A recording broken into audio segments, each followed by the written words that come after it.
99 pages every week. As educators, we know this is a crazy time with so much anxiety, uncertainty, and frustrating inequities in which we work and live, including a tight and already disputed election, which is top of mind for everyone tonight. So just wanted to put that out there. The Educator Book Club meets every Wednesday so we can commune together and get outside of our head and our Zoom classrooms and workspaces to share ideas and inspiration with each other. I'll be your host, Jackie Newman, and this month, let me go ahead and minimize so you can see our incredible panel. We are reading this great book, everybody hold it up, Onward by Elena Aguilar. It's all about how we cultivate emotional resilience in educators, in ourselves, in our school and work environments, etc. If you haven't done the reading, don't worry. The discussion will be about key takeaways and ideas from the book that we can apply to our practice. So come one, come all. Let's go ahead and introduce this incredible panel. I'm going to ask each of you to introduce yourself, and then a quick icebreaker that I'd love for you to share. In this book, author Elena, thank you, Zakaria, for correcting me on that, Elena Aguilar mentions that a substantial amount of our ability to be resilient is fostered in our daily habits, what we do every day. And so given that today is a particularly stressful day, as was yesterday, as was the weeks leading up, I'm just curious if you could share one technique that you used recently or today to soothe potential anxiety that's going on for you politically or otherwise. So we'll just go clockwise. Rudy Ruiz, would you mind introducing yourself and sharing first? Thanks so much for the opportunity, Jackie. Really glad to be part of the discussion. I'm tuning in today from Central Maryland, and we had a beautiful day today. So what I did as part of a usual habit is connect with some friends and do a bike ride this afternoon, and that really helped. And really, again, excited to be here as part of this discussion. This is my 20th year serving public education, and have a lot to discuss with you all, and really excited to discuss the book. Thank you, Rudy. Yeah, we snap in this community. What resonates us and to support each other. Next up, we have Paula Hernandez. Welcome. Hi, everyone. A little bit about myself. During these crazy times, I'm from Colombia, born and raised. I started my journey in education teaching contemporary dance, which is something that helped me growing up and dealing with trauma. And I saw the power of education and arts, and then transitioned into education consulting that I did in Latin America. Then I moved to India, and now I'm in the US.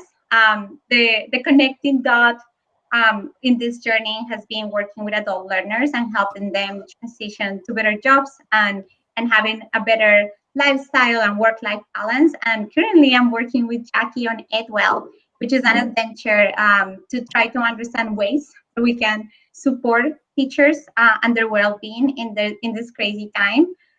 This morning I woke up, and I think as many of us really stressed, and just like my body was asking me to move. So I've been doing 3-minute dances throughout the day, just playing some music and trying to release the stress of the day and the week.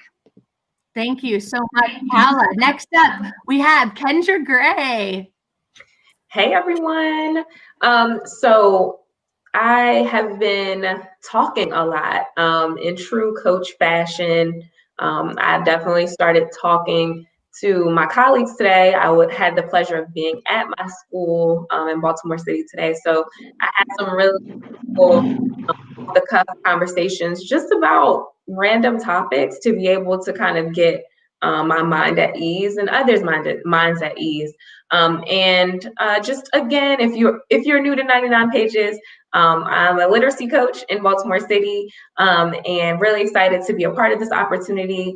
I live by a lot of Elena Aguilar's readings, and so I'm excited to have this book and support this time around. Thank you so much, Kendra. Next up, we have Zakaria Sherbiny.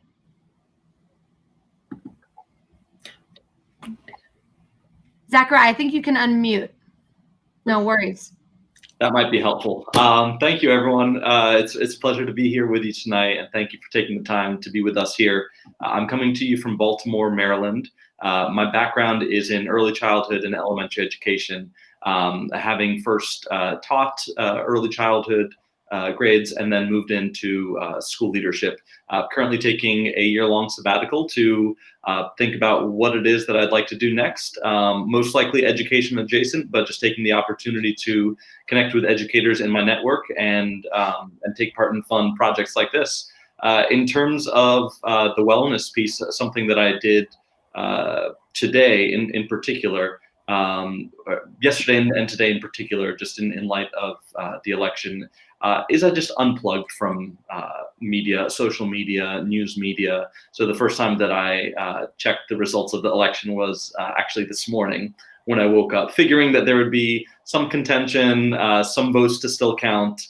I ended up just connecting with friends last night for a game night and figured I'd worry about everything else as it comes to us. Thank you, Zakaria. Awesome. And last but not least, we have Laurel Staab. Hi, everyone. So good to be here again. A bit about me. I currently work with faculty at African Leadership University, which is, I work out of our Kigali, Rwanda campus. And so I get to work and train faculty on learning and teaching. And so I'm very excited to be discussing this book because faculty development and helping to coach teachers is one of my passions and things that I love. And how to cope. I mean, it's been a week, it's been a month, it's been a year, it's been 4 years. So, but one thing that I do for myself every day is I always either run or walk. And so I went for a walk today. I wasn't sure if I felt like up to it, but then I did, and I was so glad that I did because I love having that time for myself, and it does definitely reduce anxiety. Thank you so much. So everybody, the YouTube was streaming. It's funny. I see the eyeballs on the top here of how many are watching. That might be on Facebook, and for YouTube it recommended we restart the broadcast. So I'm just going to press finish. We'll still be in here, and then I'm going to start live again. So those who are with us on Facebook, thank you so much for your patience.